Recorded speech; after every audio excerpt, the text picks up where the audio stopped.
feita pelos policiais quando vieram atrás de Lampião. Naquela época não existia trilha, era tudo caatinga fechada. Vamos.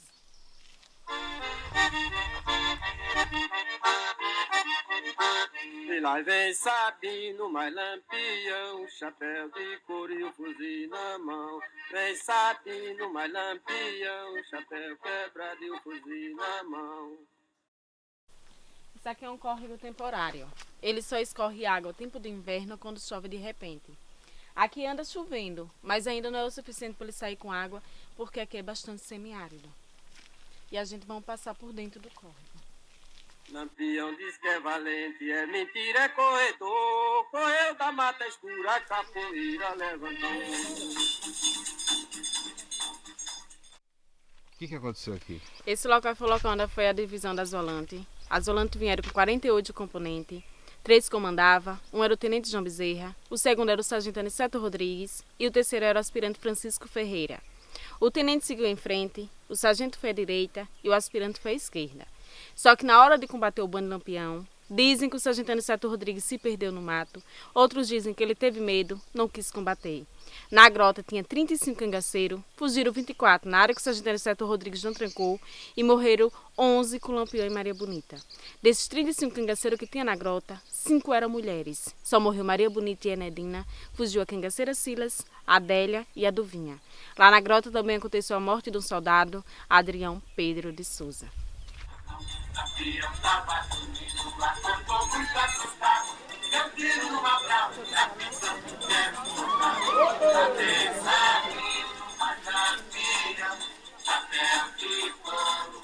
Gente, olha, por favor, procure se acomodar nos nossos bancos de cangaceiros, mais confortável. Faça um pouco de silêncio para que todos possam ouvir a história, tá certo? Pessoal, aqui é um córrego temporário, só que na época que Lampião estava, era um pouco plano, tinha como ele ficar à vontade de fazer suas próprias barracas.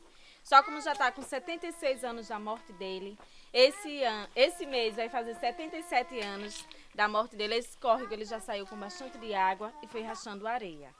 Por isso que hoje ele está desse jeito, mas na época tinha como ele ficar bastante à vontade e fazer suas próprias barracas. Lampião ele nasceu em Passagem das Pedras, hoje é conhecido como Vila Bela e Serra Talhada, Pernambuco, por volta de 1897.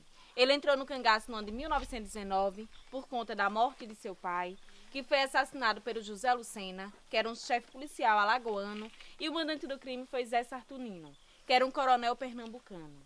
Esse coronel ele tinha conflito com a família de Lampião por conta de terras e bodes.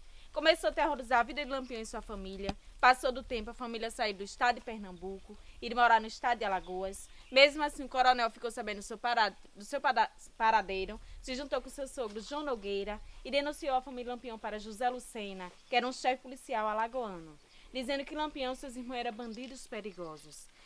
José Lucena vai à procura. Quando chega no sítio, nem Lampião nem seus irmãos estavam. Covardamente, ele acaba matando José Ferreira, que era o pai de Lampião. Depois da morte de seu pai, ele jurou vingança até morrer. Ele juntou uma coisa com a outra, que naquela época quem mandava eram os coronéis que tinham poder. Eles não podiam fazer nada o que eles queriam. Eles sempre obedeciam às ordens dos coronéis. Aquelas famílias que têm pequenas quantidades de terras, se não tivesse o documento daquelas terras, mesmo assim, se tivesse, os coronéis iam lá, expulsavam as famílias e ficavam com as terras. E a justiça era sempre do lado dos coronéis. Lampião juntou as duas coisas e quis fazer justiça social com suas próprias mãos. Mas ele começou a se vingar de pessoas inocentes que não tinham nada a ver com sua história. Ele atacou o estado todo de Pernambuco, Bahia, Alagoas, aqui em Sergipe, Ceará, Rio Grande do Norte e na Paraíba. Só que no Ceará ele não chegou a atacar, que ele tinha consideração ao padre Cícero. O padre Cícero era como se fosse um padrinho para Lampião.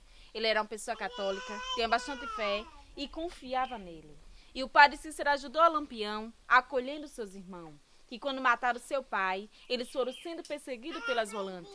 Nisso começou uma grande amizade. Mas quando foi no ano de 1926, o padre Cícero, junto com Floro Bartolomeu Coelho, um deputado federal, deu a patente de capitão a Lampião para combater a Coluna Prestes, que era um grupo comunista liderado pelo Carlos Prestes. Só que Lampião pegou a patente, as armas e munições, mas não combateu. Ele disse que é atrás de coisa mais lucrativa do que combater, que o mesmo ideal do Carlos Prestes era o mesmo ideal de Lampião. Ele distanciou 6 quilômetros da cidade de Juazeiro, entrando dentro da Caatinga, foi até chegando no Rio Grande do Norte. Quando foi no ano de 1927, ele foi atacar a cidade de Mossoró. Quando chegou lá, ele foi expulso pela população. A população já tinha se juntado com o prefeito Rodolfo e expulsou ele da cidade. Antes de sair da cidade, ele disse que cidade que tivesse 3 torres, ele não atacava, porque Mossoró tinha 3 igrejas e foi bastante arriscado para ele. Até hoje tem marcas de bala em uma igreja em Mossoró. Lá foi na onde que morreu um dos seus cangaceiros, o Jararaca, que hoje ele é considerado o cangaceiro que virou santo. O túmulo dele é o túmulo mais visitado que tem no mês de final na cidade de Mossoró. Nem a do prefeito é tão visitada quanto do cangaceiro Jararaca. Lampião sai de Mossoró, vai para o estado da Paraíba passa para o estado da Bahia, começa a terrorizar a população baiana. Passou do tempo, nem a população aguenta mais e nem as volantes. Foi na hora que o governo dos estados se reuniram, colocaram um anúncio. Quem pegasse Lampião dava recompensa de 50 contos de réis. Ele ficou sabendo e veio aqui para o estado de Sergipe. Aqui ele ficou à vontade porque ele tinha proteção do interventor do estado, que naquela época eram unidos de Cavalho, e principalmente dos coiteiros. Ele achava que as volantes do estado, Pernambuco, Bahia, Alagoas, não iam tentar invadir o estado de Sergipe. Por isso que ele ficou bastante à vontade aqui. Mas para vocês verem, esse ponto não é o ponto ideal para Lampião ficar, porque é um ponto baixo. Mas ele se sentiu protegido pelo interventor e os coiteiros, que acabou ficando. Mas seu companheiro Curisco, ele não quis ficar aqui, ele achava esse lugar inseguro, pegou sua metade do bando, foi para o estado de Alagoas, para a cidade de Pão de Açúcar. Lampião acabou ficando aqui com a sua metade e a metade do Zé Sereno. Apenas ele pretendia ficar 5 dias, que ele não ficava muito tempo num lugar só. Mas ele ficou na espera que Curisco chegasse do estado de Alagoas para os dias seguirem viagem. Que ele estava pensando em sair desta vida do cangaço para viver sua vida normal com Maria Bonita e sua filha. Que há muito tempo Maria Bonita vinha pedindo a Lampião que deixasse essa vida, comprasse uma fazenda para viver sua vida normal. Ele queria que Curisco chegasse, que ele era seu braço direito, ele ia dar seu lugar a Curisco. Mas no dia que ele estava esperando, Curisco ele não chegou. Ele resolveu esperar mais outro dia. Quando ele foi olhar sua alimentação, dava bastante pouca e mandou seu coiteiro Pedro de Cândido ir na cidade de Piranhas comprar alimentação. O seu coiteiro vai para Piranhas, compra alimentação, chama a atenção da população que ele era um coiteiro comerciante, só tinha condições de comprar de quilo. Nesse dia ele comprou de sacos e mais sacos. A população foi ficando com medo, que conhecia ele e sabia o tamanho da família dele, que era bastante pequena, mas não sabia o motivo de tanta alimentação. Pedro, ele tem um vizinho que se chama Joca Bernardes. Ele tinha intriga com o Pedro, viu o movimento dele, foi na delegacia de Piranhas, falou para o sargento Aniceto Rodrigues que ele apertasse Pedro, que ele sabia onde estava Lampião. O sargento vai para o meio da feira, vê o movimento da população, diz à população que não se preocupasse, que ia atrás de Lampião em Canapi e Alagoas. Ele só falou isso porque sabia que o coiteiro estava na feira, ia escutar e ia falar para Lampião. Aconteceu no dia 27 de julho de 1938, um dia de quarta-feira. Quando foi na quarta tarde, Pedro traz alimentação para Lampião e disse a Lampião que ele pudesse ficar à vontade, que as volantes iam atrás dele em Canapi. Como ele já sentia bastante vontade aqui, como ele estava na espera de Curisco, ele começou a farrear aqui. Começou a dançar, a beber, a jogar, liberou os cangaceiros que estavam fazendo vigília para fazer parte da farra, ficou bastante à vontade. Enquanto isso, o sargento já tinha mandado um telegrama para o tenente João Bezerra, que estava em Pedras, que hoje é a cidade de Elmiro Gouveia, dizendo que ele viesse e que o boi já estava no pasto. O boi que ele falava era Lampião. Ele não podia dizer, tenente, vem que Lampião está no estado de Sergipe. Qualquer pessoa que podia ler o telegrama e vir falar a Lampião que as volantes vinham atrás dele. Como o tenente já sabia que era Lampião, chamou o aspirante Francisco Ferreira. Os dois saíram de Pedras, se encontraram com o sargento Aniceto Rodrigues num riacho, que hoje fica na divisa do Olho d'Água do Casal da cidade de Piranhas. Os três desceram para a cidade de Piranhas, pegaram 3 embarcações pequenas e desceram à margem do Véu Chico. Eles não vinham diretamente para a fazenda Angicos. O coiteiro morava no povoado Entre Montes, tinha sua fazenda como descanso. As volantes desceram, pararam na fazenda Remanso, que é quase frente aqui em Angicos, e mandou seu policial Elias de Alencar e Bida no povoado pegar Pedro. Os dois vão, pega Pedro, leva para a fazenda Remanso. Daí eles começaram a apertar Pedro, perguntando onde Lampião estava. Ele não respondia, que ele tinha dado sua confiança a Lampião, e ao mesmo tempo ele tinha medo de Lampião. Ele achava que se dissesse onde Lampião estava, ele podia fugir e depois matar ele e sua família. Mas as volantes começou torturando Pedro, arrancando suas unhas com punhal. Ele não aguentou mais a tortura e falou que Lampião estava na sua fazenda Angicos. As volantes seguem para cá. Ao chegar aqui, topa o irmão mais novo de Pedro, que era Duval de Cândido. Pegaram os dois, fizeram esse mesmo percurso. Vamos dizer que eles fizeram em torno de 4 a 5 horas. Mas por conta daquela época não existia a trilha. Eles que fizeram a trilha. E eles também traziam 13 metralhadoras. 2 Royal e uma Begna 18.1. Naquela época era bastante pesada.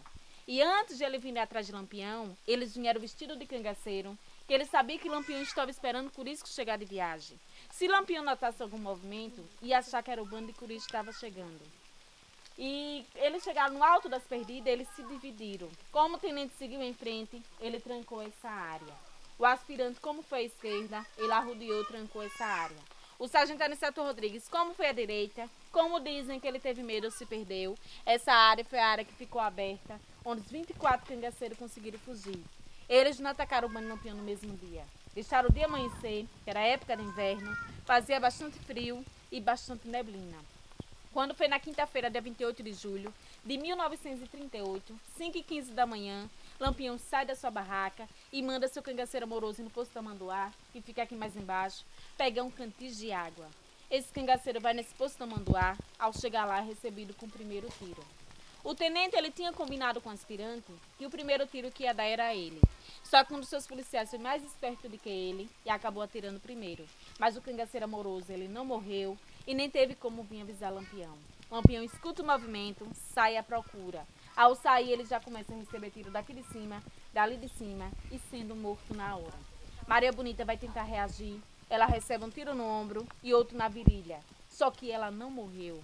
Depois daí, os 9 cangaceiros que não conseguiram fugir foram mortos na hora. Desses 9 cangaceiros, um deles ainda conseguiu fugir, que foi Luiz Pedro. Ele tinha combinado com o Lampião, na onde ele morresse, ele morreria também. Quando ele estava fugindo, Maria Bonita viu e perguntou a ele o combinado que ele tinha com o seu capitão.